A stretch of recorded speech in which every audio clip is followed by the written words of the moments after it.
Okay, hey everyone, this is my presentation on PLA. So, just a little background on the chemistry and sources. PLA stands for polylactic acid. The chemical structure is like top left. It's made from corn, so it's considered a bioplastic because it's made from the starches from corn, and it is compostable with some conditions, which we'll talk about in a second. Some background on history: it was discovered in 1932, but not really used until the 1980s because production costs were really high and it was hard to produce in a lab. Um, but yeah, so some common PLA uses. We see these a lot in bottles and cups, but it's also one of the most common 3D printer filament plastics.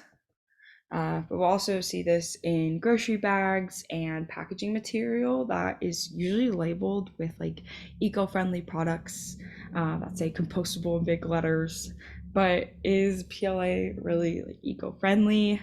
Kind of. So in comparison to other plastics, it's good because we're not using crude oil or non-renewable resources. But it's not really compostable without being heat treated first at a composting facility, which most people don't really throw away their plastics well. And if you're not near another facility, it's not going to be uh, decomposed correctly. Um, but it's also not very biodegradable. So PLA needs to be in really kind of perfect conditions to break down properly. It needs to have a lot of moisture, and it's really good to have this enzyme called proteinase K, which really speeds up the breakdown process. So here's kind of like picture of the biodegrading process in like the perfect conditions, which is pretty good again compared to other plastics.